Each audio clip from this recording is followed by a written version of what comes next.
உங்களுக்கு தெரியும், கடந்த சில நாட்களாக பார்த்துக்கிட்டு இருக்கிறீங்க, அரசியலில், பேப்பரில், டிவியில் நிறைய என்னை பற்றி வருது. அது உங்களுக்கு கிளாரிஃபை பண்ணணும், பேசணும் அப்படிங்கிறதுக்காகத்தான். பாரதிய ஜனதா கட்சியில் ஆகஸ்ட் 25, 2020 டெல்லியில் இங்கே வந்து இணைஞ்சு தமிழகத்தில் தமிழக மக்களுக்காக ஒரு 6 ஆண்டு காலம் பணியாற்றுவதற்கு ஒரு பெரிய வாய்ப்பு, ஒரு பெரிய பாக்கியமாக நான் கருதுகின்றேன். இன்னைக்கு எந்த இடத்துல இணைஞ்சனோ அதே இடத்துல வந்து மரியாதையோடு, பண்போடு, அன்போடு என்னுடைய பாதை வேறு பாதையில் பயணம் செய்யணும். இலக்குகள் இன்னும் பெரிதாக இருக்கிறது. நிறைய மக்கள் இணைச்சு செயல்படணும். ஒரு புதிய அரசியலை, அடிப்படை கட்டமைப்பை மாற்றக்கூடிய அரசியலை உருவாக்க வேண்டும் என்கின்ற ஒரு எண்ணத்தோடு இன்னைக்கு வந்து ரொம்ப பண்போடு சொல்லிவிட்டு அதே இயக்கத்திலிருந்து வெளியே வருகின்றேன். இது தமிழர் பண்புன்னு கூட வச்சுக்கலாம். வெளியே சென்றாலும் கூட மரியாதையோடு சொல்லிவிட்டு செல்வது நம்முடைய பண்பு என்பதுதான் எனக்கும் இலக்கணமாக இருந்திருக்கிறது. இன்றிலிருந்து நம்முடைய ஒரு புதிய பாதை, ஒரு புதிய இயக்கம், ஒரு புதிய பொலிட்டிக்கல் மூமெண்ட், அடிப்படையிலிருந்து ஒரு புதிய பரிமாணத்தோடு, பார்வையோடு பார்க்கக்கூடிய ஒரு விதத்தில் தான் நம்முடைய மூமெண்ட்டை நம்ம ஆரம்பிக்கணும். நீங்கள் எல்லோரும் சேர்ந்து இணைஞ்சு அதை ஆரம்பிக்கணும் அப்படிங்கிறது என்னுடைய பெரிய ஆசைங்க. அதற்கு முன்பு சில விஷயத்தை சொல்லணும். என்னுடைய அரசியல் பாதை என்பது ரொம்ப வளைஞ்சு நெளிஞ்சு இங்கே வந்து உங்கள் முன்னாடி நின்றுட்டு இருக்கேன். இது ஈஸி பாத் கிடையாது. ஒரு கிராமத்தில் பிறந்து ஒரு சாதாரண குடும்பத்தில், விவசாய குடும்பத்திலிருந்து வந்து ஒரு காமன் மேன் அரசியலுக்கு வர்றதே நம்ம ஊரில் நம்ம ஒதுங்கிக்குவோம், வரமாட்டோம். பட் அதே போல் என்னுடைய பாதையும் கூட 2009 கேப்டன் விஜயகாந்த் அவர்களுடைய கட்சியில் தேமுதிகவில் ஐஎம் லக்னோவில் படிக்கும் பொழுது ஒரு இன்டர்ன்ஷிப்பாக 3 மாத காலம் ஆரம்பித்து, அதன் பிறகு 10 ஆண்டு காலம் கழித்து பாரதிய ஜனதா கட்சியில் ஆரம்பித்து 6 ஆண்டுகள் பாரதிய ஜனதா கட்சியிலிருந்து இன்னைக்கு தனித்துவமாக நம்முடைய இயக்கத்தை மக்கள் முன்னாடி வைக்கணும். உங்கள் முன்னாடி வைக்கிறேன். 25 வயசில் எனக்கு அந்த இன்டர்ன்ஷிப் திரு விஜயகாந்த் அவங்ககிட்ட செய்கிறக்கு ஒரு பெரிய பாக்கியம். அன்னைக்கு அரசியல்னால் என்னன்னே தெரியாமல் ஒரு புதிய அரசியலை தமிழகத்தில் கொண்டு வர முடியுமான்னு யோசித்த தருணம். இன்னைக்கு வயது 42, கிட்டத்தட்ட 17 ஆண்டுகள் போராடிக்கிட்டே இருக்கிறேன். ஒரு புதிய பாதை உருவாக்க முடியுமா, ஒரு better politics for better society கொண்டு வர முடியுமா. அதே நேரத்தில் நிறைய யூகங்கள், நிறைய பேர் நிறையா சொல்கிறனால இதே டெல்லியில் ஆகஸ்ட் 24, 2020 பிஜேபியில் இணைய வரும்பொழுது சூப்பர் ஸ்டார் ரஜினிகாந்த் அவங்க எனக்கு ஃபோன் பண்ணாங்க. எனக்கும் அவருக்குமான நட்பு கிட்டத்தட்ட நான் பதவியிலிருந்து வந்த பிறகு ஒரு நட்பு. நிறைய அவர்கிட்ட பேசுவேன். அவருடைய அரசியல் பாதை எப்படி இருக்கணும் அப்படின்லாம் பேசியிருக்கேன். அப்போ திரு சூப்பர் ஸ்டார் அவர்கள் இங்கே டெல்லியிலிருந்து திரும்ப வரணும், அவருடைய இயக்கத்தில் இணைய வேண்டும் என்ற வேண்டுகோளை ஆகஸ்ட் 24 ஒரு நாளைக்கு முன்னாடி பிஜேபியில் சேரும் பொழுது வைத்த பொழுது 3 விஷயம்தான் என் கண் முன்னாடி இருந்துச்சுங்க. தமிழ்நாட்டுக்கு எது நல்லது, அது எந்த மாற்று கருத்தும் இல்லை. சூப்பர் ஸ்டார் அரசியலுக்கு வர்றதுதான் தமிழ்நாட்டுக்கு நல்லது. சூப்பர் ஸ்டாருக்கு என்ன நல்லது, அவர் அரசியலுக்கு வராமல் இருக்கிறது தான் அவருக்கு நல்லது. கோவிட் காலகட்டத்தில் அவருக்கு இருக்கக்கூடிய உடல் பிரச்சனைகள், அதையே பார்த்துக்கணும். முதல்ல அவர் ஆரோக்கியமாக சந்தோஷமாக இருக்கணும். அண்ணாமலைக்கு எது நல்லது, பாரதிய ஜனதா கட்சியில் இணைகின்றேன் என்கின்ற வாக்குறுதியை திரு சந்தோஷ் ஐயா கிட்ட கொடுத்தேன், ஒரு ப்ராமிஸ் கொடுத்தேன். அதை பிரேக் பண்ணக்கூடாது அப்படிங்கிறதுல நான் தெளிவாக இருந்தேன். ஸோ 3 கான்ஃப்ளிக்ட் இங்கே இருக்கும் பொழுது, ஸோ ஒரு நாள் இந்த கட்சியில் இணைவதற்கு முன்பாகவே முழு கான்ஃப்ளிக்ட். அன்னைக்கே ரஜினிகாந்த் ஐயா பேசி அந்த ஃபோன் காலுக்கு முதல் முறையாக மறுத்து, ஐயா மன்னிச்சுக்கங்க என்னால் வர முடியாது என்று சொல்லி பாரதிய ஜனதா கட்சியில் அடுத்த நாள் இணைத்துக் கொண்டேன். அதன் பிறகு சூப்பர் ஸ்டார் அவங்களை பார்த்து மன்னிப்பு கேட்டேன். அவரும் பெருந்தன்மையாக அவருடைய அரசியல் பாதையை அவரும் பெருந்தன்மையாக அடுத்து தீர்மானித்தார். எதுக்கு இதை நான் சொல்கிறேன் அப்படின்னாங்க, சில யூகங்களுக்கெல்லாம் இன்று முற்றுப்புள்ளி வைக்க வேண்டும் என்பதற்காக மட்டும்தான் இதை நான் சொல்கிறேங்க. வேறு எந்த காரணமும் கிடையாது. இன்றைக்கும் சூப்பர் ஸ்டார் அவர்கள் மீது பெரும் மதிப்பும் மரியாதையும் வைத்திருக்கக்கூடிய மனிதன் நான். அதே நேரத்தில் பாரதிய ஜனதா கட்சியை பொறுத்தவரை இந்த 6 ஆண்டு காலத்தில் எப்பொழுதும் ஒரு விஷயத்தை விட்டுக் கொடுத்தது கிடையாது. தமிழ்நாட்டினுடைய அடையாளத்தை விட்டுக் கொடுத்தது கிடையாது, மண்ணை விட்டுக் கொடுத்தது கிடையாது, கலாச்சார பாரம்பரியத்தை விட்டுக் கொடுத்தது கிடையாது, நம்முடைய நீரை விட்டுக் கொடுத்தது கிடையாது. நிறைய பேர் எங்கிட்ட கேட்பாங்க, குறிப்பாக இந்த பகுதி இந்தியாவில் வரும்பொழுது, அண்ணாமலை நீங்கள் தமிழனா இந்தியனா அப்படின்னு கேட்பாங்க. இது எனக்கு ஒரு பெரிய கான்ஃப்ளிக்டிங் கொடுக்கக்கூடிய ஒரு விஷயம். Are you a Tamilian, are you an Indian அப்படின்னு. தமிழ்நாட்டில் என்னுடைய அப்பாவோ அம்மாவோ, என்னோட அம்மா தமிழ்நாட்டை தாண்டி வெளியே வந்ததே கிடையாதுங்க. தமிழ்நாட்டில் மட்டும்தான் இருந்திருக்கிறாங்க. என்னுடைய பாரம்பரியம் எல்லாமே. அப்பா ஒரு முறை தமிழ்நாட்டுக்கு வெளியே சின்ன வயசில் வந்துட்டு போயிருக்கிறாங்க. அங்கேயே ஆண்டு காலமாக இருந்து விவசாயம் செய்யக்கூடிய குடும்பம். எனக்கு முதல் வாய்ப்பு தமிழ்நாட்டை விட்டு வெளியே வந்து லக்னோவில் படிக்கிறதுக்கு, அதன் பிறகு டெல்லியில் இருப்பதற்கு, ஹைதராபாத்தில் 2 ஆண்டு காலம் ட்ரைனிங்கில் இருப்பதற்கு, அதன் பிறகு கர்நாடகாவில் 8-9 ஆண்டு காலம் IPS அதிகாரியாக பணி செய்வதற்கு. ஸோ இந்தியா முழுவதுமே கிட்டத்தட்ட அந்த 10-15 ஆண்டுகள் சுற்றிவிட்டேன். அதனால் நான் எப்போதுமே சொல்லுவேன், நான் ஒரு பெருமை மிகுந்த இந்தியன், ஒரு பாரம்பரிய தமிழன் என்கின்ற அடையாளத்தோடு எல்லாத்துக்கிட்டையுமே சொல்லுவேன். அது இந்த கான்ஃப்ளிக்ட் சில பேருக்கு ஒரு எட்டர்னல் கான்ஃப்ளிக்ட் ஆச்சு. இன்னைக்கு தமிழ்நாட்டினுடைய அரசியலும் கூட ஒரு பெருமை மிகுந்த தமிழனாக இருக்கணும் அப்படின்னா நான் ஒரு இந்தியன் என்று சொல்ல வேண்டிய அவசியம் இல்லை அப்படின்னு நிறைய கட்சிகள் அங்கே இருக்கிறாங்க. நான் எப்பொழுதுமே தொடர்ந்து சொல்லிக் கொண்டிருப்பது, இந்தியன் என்கின்ற அடையாளத்தோடு ஒரு பெருமை மிகுந்த தமிழனாகத்தான் எல்லா இடத்துலையும் இருக்கிறேன். அப்படித்தான் இந்த இயக்கத்திலும் இருக்கணும். நாம் ஆரம்பிக்கக்கூடிய இந்த இயக்கத்தில் உங்களோடு பயணம் செய்யணும். தமிழ்நாட்டினுடைய எந்த பிரச்சனையும் கூட முன்னிறுத்தி சமரசம் இல்லாத நம்முடைய தமிழ்நாட்டினுடைய வளர்ச்சியை நாம் எல்லோரும் கொண்டு போகணும். எத்தனையோ பிரச்சனைகள். நான் பாரதிய ஜனதா கட்சியில் இணைந்த பிறகு எல்லா தலைவர்களும் பெரும் ஒத்துழைப்பு தான். இருந்தும் தனியாக போகணும், உள்ளாட்சி தேர்தலில் தனியாக போகணும், தமிழ்நாட்டினுடைய அடையாளத்தோடு பாரதிய ஜனதா கட்சி இருக்கணும். தமிழ்நாட்டினுடைய அடையாளம் மிக முக்கியம் என்பதற்காகத்தான் அன்னைக்கு தலைவர் திரு ஜே பி நட்டா அவர்கள் நிறைய பேர்த்துக்கிட்ட பேசி நாம உள்ளாட்சி தேர்தல் தனியாக போகணும், அதே போலதான் லோக்சபா தனியாக போகணும். ஏதோ தனிப்பட்ட முறையில் எனக்கும் இன்னொரு கட்சிக்கும் பிரச்சனை இல்லைங்க. பாரதிய ஜனதா கட்சி ஒரு தமிழர் அடையாளத்தோடு களத்தில் இருந்தால் மட்டும்தான் அது தமிழர் நலத்தை முன்னிறுத்தக்கூடிய கட்சியாக இந்திய அடையாளத்தோடு இருக்க முடியும் என்கின்ற ஒற்றை நம்பிக்கை மட்டும்தான். டங்ஸ்டன் பிரச்சனையாக இருக்கட்டும், அதை கத்தி கூச்சல் போடாம அதை பொறுமையாக ஒரு இடத்திற்கும் சென்று நம்முடைய கட்சி அதை நம்ம சரி செஞ்சு கொடுத்தோம். மீத்தேன் ஹைட்ரோ கார்பன் திட்டமாக இருக்கட்டும், நிலக்கரி சுரங்கம் திட்டமாக இருக்கட்டும், எதாக இருந்தாலும் கூட, ஏன் மேகதாத்து அணையில் இன்னைக்கு கர்நாடகாவில் எப்படி டி கே சிவகுமார் அவர்கள் சொல்றாங்களோ அன்னைக்கு நாங்கள் அணை கட்டியே தீர்வோம் என்று சொன்ன பொழுது தமிழ்நாட்டினுடைய பாரதிய ஜனதா கட்சி கர்நாடகாவில் ஆட்சியில் இருந்த நம்முடைய பாரதிய ஜனதா கட்சியை அன்னைக்கு எதிர்த்து நாம உண்ணாவிரதம் தஞ்சாவூரில் இருந்தோம். எப்பொழுதும் எந்த உரிமையும் விட்டுக் கொடுக்கல. அதே நேரத்தில் அந்த கான்ஃப்ளிக்டை பொறுத்த வரைக்கும் கத்தி கூச்சல் போட வேண்டும் என்கின்ற அவசியம் இல்லை. பொறுமையாக பாந்தவியமாக பேசி நம்ம உரிமையை விட்டு கொடுக்காம செயலாற்ற முடியும் என்பதை ஒரு நாளும் கூட எனக்கு கிடைத்த பொறுப்புகளில் உங்களுக்கு நான் அதை காட்டிக்கிட்டே தான் வந்திருக்கேன். அதனால் இன்னைக்கு திரு மோடி ஐயா அவர்கள் மீது மிகப்பெரிய ஒரு மரியாதை வைத்திருக்கக்கூடிய மனிதன், நாட்டினுடைய பிரதமர், இந்த நாட்டை பாதுகாத்து கொண்டிருக்கக்கூடிய மனிதர். ஆனால் ஒரு லெவல் வரும் பொழுதுங்க, இந்த சின்ன சின்ன பிரச்சனைகள் அப்படியே சேர்ந்து வரும் பொழுது தொடர்ந்து நாமும் அவர்களுக்கு பிரச்சனையாக இருக்கக்கூடாது. ஒரு பிரச்சனையை எடுத்துட்டு போய் இங்கே பாருங்க இந்த பிரச்சனை, இந்த பாருங்க இந்த பிரச்சனை, இந்த பாருங்க அந்த பிரச்சனை, ஒரு அளவுக்கு தாங்க நம்ம சொல்ல முடியும். அதனால தான் பொறுமையாக பாரதிய ஜனதா கட்சியினுடைய முக்கிய தலைவர்களை பார்த்து மிக பொறுமையாக, இது இன்னைக்கு கான்வர்சேஷன் 3 நாளாக நடக்கலைங்க. இதை கிட்டத்தட்ட நான் 1 ஆண்டு காலமாக பாரதிய ஜனதா கட்சியினுடைய தலைவர்கள்ட்ட சொல்றேன். 18 மாதங்களாக எனக்கு இருக்கக்கூடிய கருத்து வேறுபாடுகளை மிக பொறுமையாக, வெளியில கத்தி கூச்சல் போடாம மிக பொறுமையாக 18 மாதங்களாக எல்லா இடத்துலையும் சொல்லிக்கிட்டே வர்றேன். டிசம்பர் 4ஆம் தேதி பாரதிய ஜனதா கட்சிக்கு சொன்னேன், நான் கட்சியிலிருந்து வெளியே செல்ல இருக்கின்றேன், இன்னைக்கே உங்களை நான் தயார்படுத்த விரும்புகிறேன், அதனால் நீங்கள் நாளைக்கு நான் எடுத்தோம் கவுத்தன் ஒரு முடிவெடுப்பதாக நீங்கள் நினைக்கக்கூடாது. டிசம்பர் 4, 2024 25 பாரதிய ஜனதா கட்சிக்கு சொல்லியிருந்தேன். தேர்தல் பணியை முடித்துவிட்டு செல்ல வேண்டும் என்று சொல்லியிருந்தார்கள். அதுவும் இந்த கட்சியினுடைய ஒரு உண்மை தொண்டனாக கட்சி சொல்லியிருக்கிறாங்க, தேர்தல் பணியை முடித்துவிட்டு மே கடைசி வரை நம்முடைய பணியை செய்துவிட்டு தான் வெளியே வரணும் அப்படின்னு. அடுத்து நாம் என்ன செய்ய போறோங்க? அடுத்து நாம் இதெல்லாம் பேசிட்டோம், பழச பேசிட்டோங்க, இருந்ததை பேசிட்டோம். அடுத்து ஆனந்தமாக அன்போடு தமிழ்நாட்டில் ஒரு அரசியல் இயக்கத்தை நாம் துவங்க இருக்கின்றோம். இது அரசியல் இயக்கமா, கட்சி இல்லையா அப்படின்னு நீங்க யாரும் கேட்கவே வேண்டாம். கண்டிப்பாக தமிழகத்தில் அடுத்து நடக்கக்கூடிய தமிழகத்தினுடைய பொது தேர்தலில் நம்முடைய கட்சி போட்டியிடும், அதில் எந்த மாற்று கருத்தும் இல்லை. அதற்கு நம்ம தயார் பண்ணணும், நிறைய லீடர்ஸை தயார் பண்ணணும், நிறைய கேடர்ஸை, வாலண்டியர்ஸை தயார் பண்ணணும், உத்வேகத்தோடு தயார் பண்ணணும், அவங்களுக்கு அந்த ஸ்கில் செட்டை நம்ம உருவாக்கி கொடுக்கணும். அதற்கு கொஞ்சம் நேரமாகும். நாம் அது ஒரு இயக்கமாக ஆரம்பித்து நிறைய மனிதர்களை உள்ளே கொண்டு வந்து அவர்களுக்கு சில இடத்துல அரசியலை சொல்லிக் கொடுத்து எல்லா தரப்பட்ட மனிதர்களையும் உள்ளே கொண்டு வந்து, ஏன்னா பாரதிய ஜனதா கட்சியினுடைய தலைவராக பொறுப்பேற்ற பிறகு நான் முதல்ல போய் ஆசீர்வாதம் யார்கிட்ட வாங்கினாங்க, சமீபத்தில் மறைந்த நல்ல கண்ணையாகிட்ட தான். இன்னைக்கு மண் சார்ந்த அரசியலை முன்னெடுக்கணும், நல்ல மனிதர்களுடைய கொள்கைகள் உள்ள கொண்டு வரணும், எல்லா மனிதர்களையும் உள்ளடக்கிய அரசியலை நாம் முன்னிறுத்தணும். டெக்னோக்ராட்ஸ் பெருமளவில் நமக்குள்ள வரணும், பெருமளவில் நமக்குள்ள டெக்னோக்ராட்ஸ் வரணும். இன்னைக்கு அமெரிக்கா போகிறோம், யூரோப் போகிறோம், அங்கே போய் நமக்கே எவ்வளோ பெருமையாக இருக்குது. ஒரு மிகப்பெரிய நிறுவனம் நிவிடியா எடுத்துக்கங்க, மைக்ரான் எடுத்துக்கங்க, சாம்சங் எடுத்துக்கங்க, இன்டெல் எடுத்துக்கங்க, அங்கே இருக்கக்கூடிய இன்ஸ்டாகிராம், ஃபேஸ்புக், கூகுள், ஆல்பபெட் பார்க்கும் பொழுது வைஸ் பிரசிடென்ட்னு பார்த்தீங்கன்னா ஒரு தமிழன் அங்கே உட்கார்ந்துருக்கிறான். இந்தியன் என்கின்ற அடையாளத்தோடு அங்கே ஒரு தமிழன் அமர்ந்திருக்கின்றார். என்னுடைய கனவு உங்கள் பல பேர்த்த போல அவர்களெல்லாம் திரும்ப இங்கே வந்து அரசியலில் ஏதோ ஒரு விதத்தில் கான்ட்ரிபியூட் பண்ணுறதுக்கு நம்முடைய இயக்கமும் நம்முடைய வருகின்ற காலத்தில் நம்ம ஆரம்பிக்கக்கூடிய கட்சியும் அதற்கு உறுதுணையாக இருக்கணும். அத்தனை டேலண்ட்டை ரிஃபைன் பண்ணி நம்ம கொண்டு வரோம். தமிழ்நாட்டினுடைய வளர்ச்சிக்கு எல்லோரையும் நம்ம பயன்படுத்தணும். இதில் எங்கேயுமே கூட நான் பெரிது நீன் பெரிது என்று இருப்பதை விட ஒரு வளர்ந்த பாரதம், இந்தியா உலகத்தில் மிக முக்கியமான இடத்துல அந்த பாரதம் வந்து அமரும் பொழுது முதன்மை மாநிலமாக தமிழகத்தை கொண்டு வந்து நிறுத்த வேண்டிய பொறுப்பு நமக்கு இருக்கு. அதற்கு நம்முடைய பொலிட்டிக்கல் கிராமர், பொலிட்டிக்கல் லாங்குவேஜ் எல்லாமே நம்ம மாற்றணும். நம்ம பேசக்கூடிய விஷயம். அடுத்து இன்னொன்று கேட்குறாங்க, நான் கமெண்ட் வர அப்படியே நான் பேச ஆரம்பிக்கிறேன். தமிழ்நாட்டில் இன்னைக்கு ஒரு அரசியல் கட்சி வேணுமான்னு கேட்டிங்கன்னா கண்டிப்பாக வேணும், அதில் எந்த மாற்று கருத்தும் இல்லை.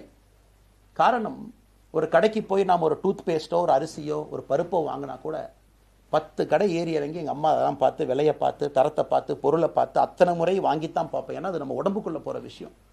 ஆனால் அரசியல் கட்சி இன்னைக்கு எத்தனையோ கட்சிகள் இருந்தாலும் கூட என்னுடைய நம்பிக்கை, நம்முடைய நம்பிக்கை, வருகின்ற காலத்தில் நம்முடைய அரசியல் இயக்கம் கட்சியாக மாறும் பொழுது மக்கள் அந்த தரத்தை பிரித்து பார்ப்பார்கள்.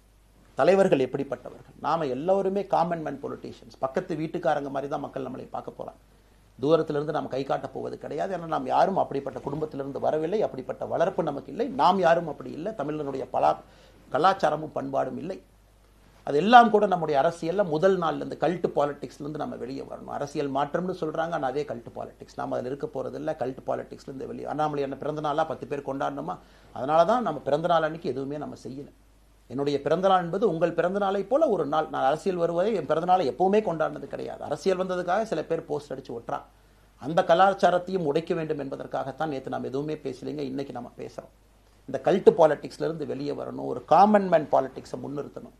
சமரசம் இல்லாத கொள்கை இருக்கக்கூடிய இயக்கமாக அது கட்சியாக முன்னாடி வரணும். அவ்வளவு குவாலிட்டியான லீடர்ஸை நம்ம பில்ட் பண்ணணும். ஒரு முதலமைச்சர் தமிழகத்தை மாற்ற முடியுமான்னு கேட்டீங்கன்னா கண்டிப்பா முடியாது. முதலமைச்சர் இருக்கக்கூடிய 35 கேபினெட் அமைச்சர்கள் மாற்ற முடியுமான்னு கேட்டால் கண்டிப்பாக முடியாது. 234 சட்டமன்ற உறுப்பினர்கள் மாற்ற முடியுமான்னு கேட்டால் முடியாது. 39 பாராளுமன்ற உறுப்பினர்கள் மாற்ற முடியுமான்னு கேட்டீங்கன்னா முடியாதுங்க. அவர்களோடு உள்ளாட்சி பிரதிநிதிகளாக இருக்கக்கூடிய கிட்டத்தட்ட 30,000க்கும் மேற்பட்ட பிரதிநிதிகள், பஞ்சாயத்து தலைவரிலிருந்து ஆரம்பித்து கவுன்சிலரிலிருந்து ஒரு கார்பரேஷன் கவுன்சிலரிலிருந்து மேயரிலிருந்து, நம்முடைய நோக்கம் எல்லா இடத்துலையும் கிளீன் பாலிடிக்ஸ் கொண்டு வரும், எல்லா இடத்துலையும் கிளீன் கவர்னன்ஸ் கொண்டு வரும், எல்லா இடத்துலையும் ஹானஸ்ட், எஃபிஷியன்ட், கேபபிள், வேலையை செய்து முடிக்கக்கூடிய திறன் படைத்த தலைவர்கள் அங்கே கொண்டு வந்து வைக்கணும். அதே நேரத்தில் பாலிடிக்ஸ் என்பது ஒரு ஃபேமிலிக்கு மட்டுமல்ல, தொடர்ந்து நாம மட்டும் இருப்போம் அப்படி இல்லைங்க. நம்ம இயக்கம் கட்சியாக மாறும் பொழுது உங்கள்கிட்டலாம் பேசி நம்ம டேர்ம் லிமிட் கொண்டு வரோம். நாம் ஒரு வித்தியாசமான கட்சினா எல்லோருக்கும் வாய்ப்பு கொடுக்கணும். 140 கோடி மக்கள் வசிக்கக்கூடிய அந்த நாட்டில், தமிழகத்தில் கிட்டத்தட்ட 8 கோடி பேர்த்துக்கு நாம் இருக்கோம். 5.5 கோடிக்கு மேற்பட்ட வாக்காளர்கள் இருக்கும் பொழுது எல்லோரையும் அரசியலுக்கு வாய்ப்பு கொடுக்கணும்.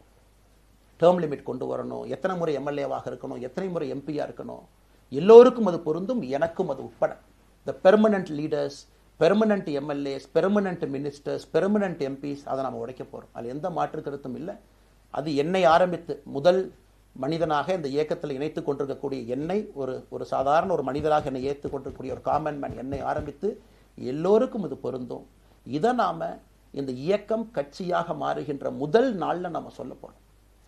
No chair is permanent for anybody. அதில் நம்ம ரொம்ப தெளிவாக இருக்கின்றோம். புதியவர்கள் வரணும், வந்துகிட்டே இருக்கணும். It should flow like a water. New ideas வரணும், அந்த ஸ்ட்ரீம் போய்கிட்டே இருக்கணும். நம்மை தாண்டி இந்த இயக்கம் நிற்கணும். This movement should stand beyond us, not in name but in purpose and pursuit of excellence. இதெல்லாம் ஏதோ அண்ணாமலை அப்படிங்கிற பேர் கிடையாதுங்க. அதனால தான் ரொம்ப யோசிச்சு நாம கொண்டு வந்திருக்கோம். www.vetheleader.org அப்படிங்கிற அமைப்பு ஏற்கனவே 2020 நாங்கள் எல்லாம் சேர்ந்து ஆரம்பித்த அமைப்பு. நான் பேசி முடிச்சோன்னா அந்த லிங்க் உங்களுக்கு லைவா வந்துடும். vetheleader.org நீங்கள் உங்களை வாலண்டியரா இன்னைக்கு பொலிட்டிக்கல் ஒரு மூவ்மெண்ட்ல உங்களை நீங்க நினைச்சுக்கணும். நாம எல்லோரும் ஒன்று சேர்ந்து பேசுவோம். அதனால தான் இன்னைக்கு கோயம்புத்தூர்ல இன்னொரு அறிவிப்பும் கூட கொடுக்கணும். எல்லாத்தையும் டைரக்டா எப்படி நம்ம பாலிடிக்ஸ்குள்ள கொண்டு வர போறோம்.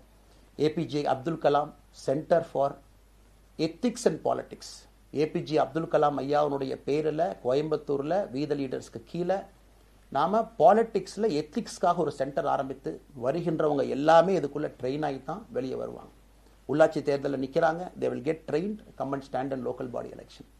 எம்எல்ஏ எலெக்ஷன் நிற்கிறாங்க, they will get trained, they will come and stand in election. அவங்க எங்க நின்னாலும் கூட ஒரு ப்ராசஸ்ல நாம் அவங்கள ட்ரெயின் பண்ணி, அவங்கள ஷேப் பண்ணி, ஒரு கம்யூனிட்டியினுடைய நீட்ஸ் அண்டர்ஸ்டாண்ட் பண்ணி அரசியல் செய்யக்கூடிய மனிதர்களாக நாம் அவங்கள கொண்டு வர போறோம். நாம் யாருக்கும் போட்டி கிடையாது. ஆளுங்கட்சி இருக்கு, நிறைய எதிர்கட்சி இருக்கு, எல்லோரும் இருக்கட்டும், சந்தோஷமா இருக்கட்டும், அவங்கவுங்க கொள்கையை சொல்லட்டும். நம்முடைய கொள்கையும் வருகின்ற காலத்தில் நம்ம எல்லோரும் இணைஞ்சு நம்ம கொள்கையை சொல்ல போறோம். இன்னைக்கு நான் ஏபிஜே அப்துல் கலாம் ஐயா அப்படிங்கிற பேரை உங்க முன்னாடி சொன்னதுக்கான காரணம் என்னன்னா, அவரை நான் மாணவனா பார்த்திருக்கிறேன், ஐபிஎஸ் அதிகாரியா பார்த்திருக்கிறேன், கேள்விகள் கேட்டிருக்கேன், லைவா அவர் பேசினதை கேட்டிருக்கேன். அவர் சொன்ன அத்தனை கான்செப்ட் இன்னைக்கு நமக்கு எப்போ பொருந்தோம், இன்னைக்கு பொருந்தும். எப்பவோ சொன்னார் விஷன் 2020, எப்போ சொன்னாருங்க? 2020. நம்ம 2020 2000 சொன்னார். நாம அந்த கோல் போஸ்ட் அப்படியே மாத்திட்டோம். அது மட்டும் இல்லை, அன்னைக்கு சொன்னாரு கிராமப்புறத்திலிருந்து நகரத்துக்கு யாரும் போகக்கூடாதுன்னா புறா providing urban amenities and rural areas, கிராமப்புறத்தில் அவ்வளவு ஃபெசிலிட்டியை கொண்டு வரணும். அது எல்லாம் கூட இன்னைக்கு யாருக்கு பொருந்ததோ இல்லையோ நம்முடைய சமுதாயத்துக்கு பொருந்தும். அவ்வளோ விஷயங்கள் சொல்லியிருக்கக்கூடிய ஏபிஜே அப்துல் கலாம் ஐயா நமக்கு மிக முக்கியமானவர். அவருடைய கருத்தியல் நமக்கு மிக மிக முக்கியமானது. ஒரு தேசிய மனிதராக, பெருமை மிகுந்த தமிழனாக வாழ்ந்து மறைந்திருக்கக்கூடிய ஒரு அற்புதமான மனிதர். நிறைய நம்முடைய தலைவர்கள் இருக்காங்க. அத்தனை கொள்கைகளும் வேண்டும். ஒரு ஐடியாலஜி பார்த்தீங்கன்னா ரைசஸ் அண்ட் ஃபால்ஸ். எந்த ஐடியாலஜியும் பெர்மனன்ட் நான் பிடிச்சிருப்பேன். கம்யூனிசம் 100 ஆண்டுகளுக்கு முன்பு எப்படி இருந்த ideology, for right movements, for left movement, centrist movement, liberal movement, ஒரு அரசியல் சரித்திரத்தை பார்க்கும் பொழுது அந்த ஐடியாலஜி தன்னைத்தானே மாற்றிக்கொள்ளவில்லை என்றால், அடுத்த தலைமுறைக்கு தேவையான வசதியை செய்து கொடுக்கவில்லை என்றால், அது எந்த ஐடியாலஜியாக இருந்தாலும் அது அழியும் என்பதுதான் காலத்தினுடைய கட்டாயம். நம்ம பார்த்துக்கிட்டு இருக்கோம். நாம் அதை தாண்டி நிற்கணும். நம்ம மூமெண்ட் அதையெல்லாம் தாண்டி மக்கள்கிட்ட நிற்கணும். இத்தனை பேர்த்து நம்ம எடுத்துகிட்டு போகணும். பெரிய ரிஸ்க் தாங்க, இது சாதாரண வேலை இல்லை. நம்ம எல்லோருமே மிடில் கிளாஸ் தான், காமன் பீப்புள் தான். நமக்கு ஒரு பெடிகிரி கிடையாது, பிஸ்னஸ் நம்ம அதில் பெருசாக அதுலேருந்து வரல, நமக்கு ஒரு ஸ்டார் வேல்யூ கிடையாது, ஒரு பெரிய பாரம்பரியமான அரசியல் கட்சி ஆரம்பித்து நம்ம கையில் யாரும் தூக்கி கொடுக்கல. நாம் எல்லோரும் கஷ்டப்பட்டு ஒரு படியாக தான் அந்த மூமெண்ட்டை கொண்டு போகணும். அதனால் என்னோடு வர நினைக்கக்கூடிய எல்லோருக்கும் என்னுடைய அன்பு வேண்டுகோள், கொஞ்சம் பொறுமை, கொஞ்சம் நிதானம். ஏன்னா ஒரு செங்கல் எடுத்து வைக்கும் பொழுது அது ஐடியலிசத்தோடு வைக்கிறோம், நேர்மையோடு வைக்கிறோம். தமிழகத்திற்கு ஒரு மாற்றத்தை கொடுக்க வேண்டும் என்கின்ற நோக்கத்தில் அந்த செங்கலை வைக்கும் பொழுது அந்த செங்கலுக்கு கியூரிங் ஆகிற ஒரு டைம் வேணும். அந்த செங்கல் பிடிமானத்தோடு நிற்கணும். அதன் பிறகுதான் அந்த பில்டிங் நிற்கும். இல்லாட்ட அடிக்கக்கூடிய புயல் காட்டுக்கு சாயக்கூடிய பில்டிங்கை நம்ம கட்ட போகிறது இல்லைங்க. அதனால் எல்லோருக்கும் நிறைய பேர் மெசேஜ் போடுறீங்க, மாற்றுக் கட்சியில் இருக்க உடனே கிளம்பி வரட்டுமான். எல்லோரும் சந்தோஷம். wethereader.org எல்லோரும் இணைஞ்சு இயக்கமாக அது விரைவில் சரியான நேரத்தில் நாம் அந்த மசில், ஜிம்முக்கு போனால் கூட நேரடியாக 50 கிலோ தூக்க முடியாதுங்க, 10 கிலோலேருந்து 50 கிலோவுக்கு போவோம். நாம் அந்த மசிலை பில்டு பண்ணி அந்த மெட்டில் ஃபைபரை நம்முடைய தோழர்களுக்கு நம்ம பில்டு பண்ண உடனே அது பொலிட்டிக்கல் பார்ட்டியாக அது மாறும். அதுவரை பொறுமை பொறுமை பொறுமை. அவசரமாக ஒரு வெயிட்டை தூக்கி முதுகு பிடிச்சி கால் பிடிக்கிறத விட சரியாக ஒரு திசையிலும் அதை கொண்டு போய் இதை பக்காவான முறையில் நம்ம அதை செய்வோம். ஆனால் இன்றிலிருந்து நம்முடைய wethereader.org அதில் மூமெண்ட் நம்ம ஆரம்பிக்கிறோம். கோயம்புத்தூரில் ஏபிஜே அப்துல் கலாம் ஐயாவோட பேரில் centre for ethics and politics அதை உருவாக்குறோம். உள்ளாட்சி தேர்தலுக்கு நிறைய மனிதர்களை இங்கிருந்து நம்ம அனுப்புகிறோம். அவங்க உள்ளாட்சி பிரதிநிதிகளாக வர்றாங்க. குட் பாலிட்டிக்ஸை நம்ம சொல்லிக்கிட்டே வர்றோம். அதனால தான் நான் அடிக்கடி சொல்லுவாங்க, நாம் மாறுவோம், மாற்றம் தானாக நடக்கும். ஸோ அதனால தான் நம்முடைய இந்த மூமெண்ட்டினுடைய கொள்கையே மாறுவோம், மாற்றுவோம். Let us also change to bring change. இந்த ரெண்டையும் செய்வோம். யாரும் இதுவும் வன்மம் கிடையாது. அதே நேரத்தில் நம்முடைய சமூக வலைதளத்தில் இருக்கக்கூடியவங்களை நான் வாரியர்ஸ்னு சொல்லிங்க, you are the change agents. என்னை பொறுத்தவரை ஒரு மாற்றத்தை கொடுக்கக்கூடியவங்க நீங்கள். சண்டை களத்தில் சண்டை போடுறது நம்ம வேலை இல்லைங்க, மாற்றத்தை கொடுக்கக்கூடியது நம்முடைய வேலை.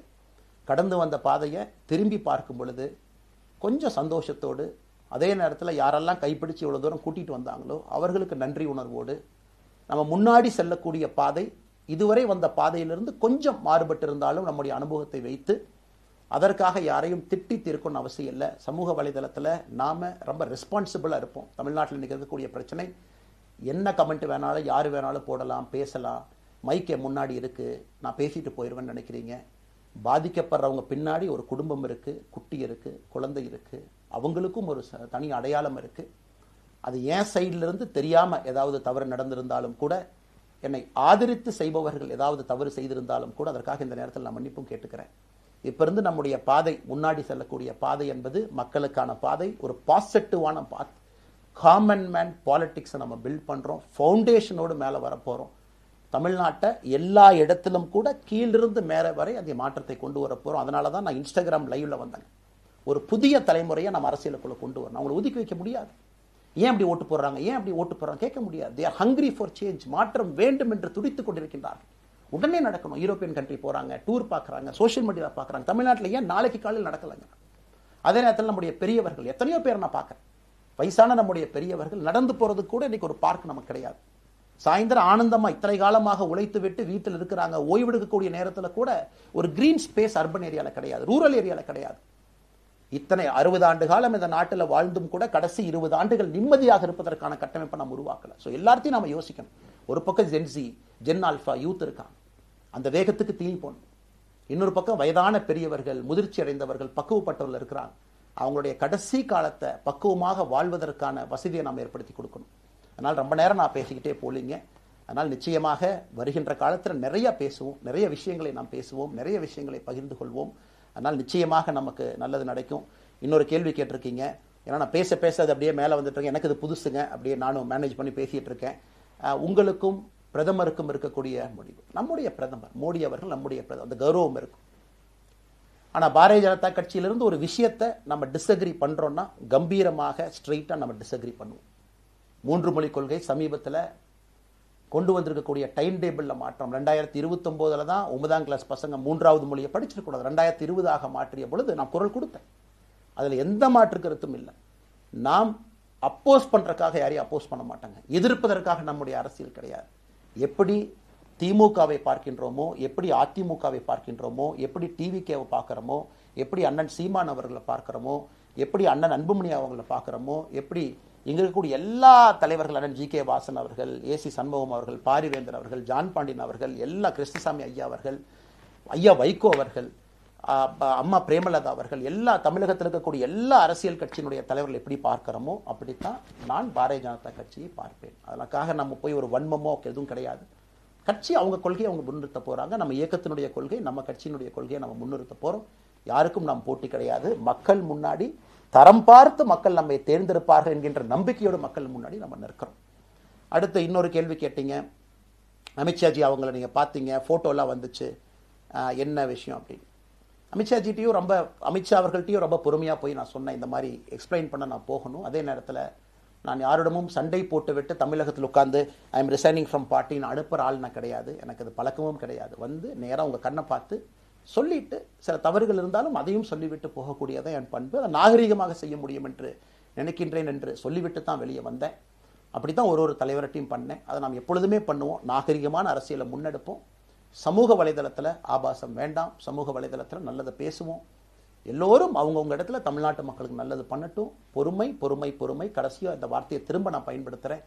பில்டிங் கட்டுறோம், கீழிருந்து கட்டுறோம், அதை சரியான முறையில் கட்டி எடுத்துகிட்டு போகணும்.